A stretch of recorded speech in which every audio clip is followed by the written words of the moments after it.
Welcome back to the channel. We're on the journey to turn our builder grade house into a home, and the next space to tackle is our media room. This room is located on our second floor, which has an open floor plan layout with 4 windows. The first thing I started out with is the projector and sound system setup. During the build of the house, the builders allowed me to come in and run low voltage wiring. So I wired the space for Dolby 5.1.2. So 2 rear, 1 center, 2 front, 2 ceiling, and 1 sub. I also installed a PVC flex conduit from the ceiling to my media closet to make it easy to get cables between my projector and media closet, and for easy swap out in the future as technology advances.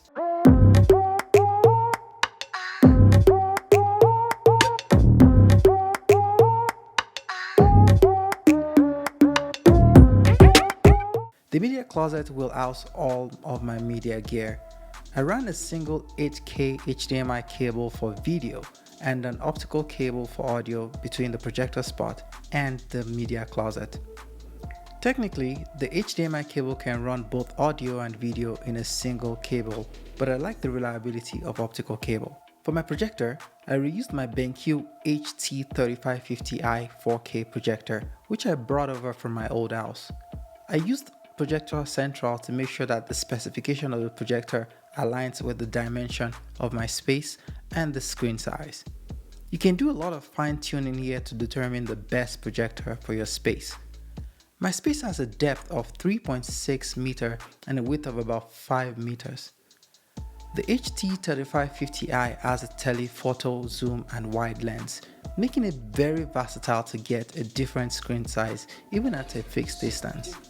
So I was able to get about 150-inch without a projector screen. I decided not to go with a projector screen as I wanted a very clean look when the projector is not in use. The decision not to use a projector screen impacts the display quality, also known as the screen gain, and the color reproduction because projector works by projecting light to the surface, which then gets reflected back to the viewer. But since it is a white background which has a gain of around 1, it isn't as bad. There are options for projector paints to achieve low gain, which reduces the amount of light reflected that I might consider if it gets really bad over summer and shades don't work. You can get very technical with projectors, especially when you're building a dedicated theater room. That's not the case in my situation, it's just for casual viewing. The HT3550i isn't great for bright room at only 2000 lumens, so it's important to be able to control the lighting in the room. Without going into the calculations of lumens, the more light in the room, the more lumen you will need to be able to get a viewable quality out of the projector. And the higher the lumen for the projector, the more expensive it gets. So better to be able to control the lighting in the room instead. For audio, I reused my Samsung HF6500 5.1 surround sound system. I find that older speakers don't tend to age as fast as most of the newer ones being released with so much bloatwares on them. I don't need the speakers to move the foundation of my house.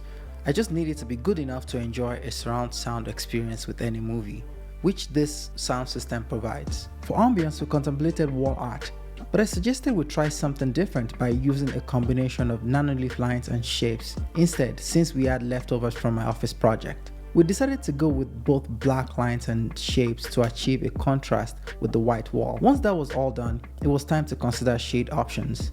We opted for shades from Allesin shades to try out. They offer a variety of affordable shade options.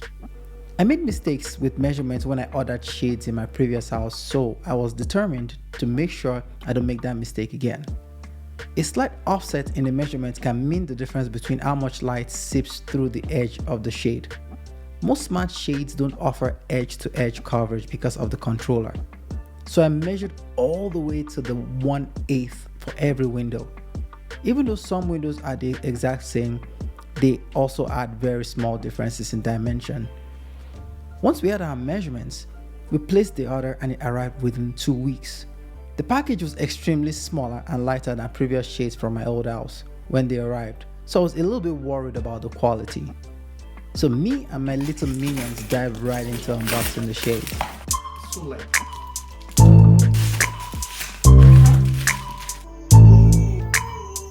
In the box was the shade, mounting brackets, single channel controller for each shade, solar panel, a 15-channel remote, and a Wi-Fi bridge.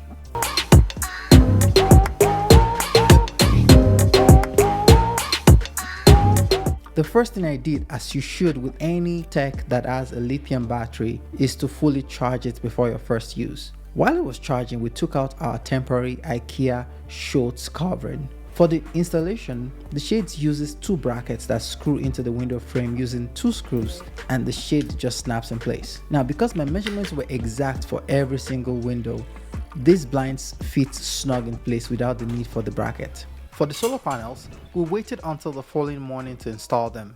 Since the side of the house we're installing them is actually east facing, it kind of made sense to see where the sunlight hits prior to install. After a quick wipe down with rubbing alcohol to remove any residue, I stuck it to the highest point of the window where the sun hits to minimize the visibility of those panels when in an open position.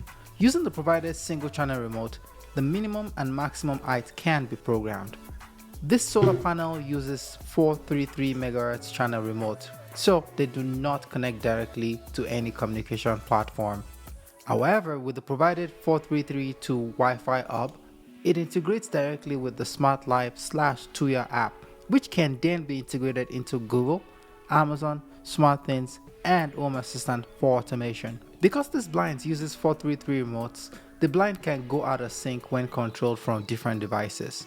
In fact, this is one of the major downsides for me with this blind. Another downside to this blind is there is a gap between the motor and the roller, allowing for lights to seep in, despite the fact that this is supposed to be a blackout roller shade.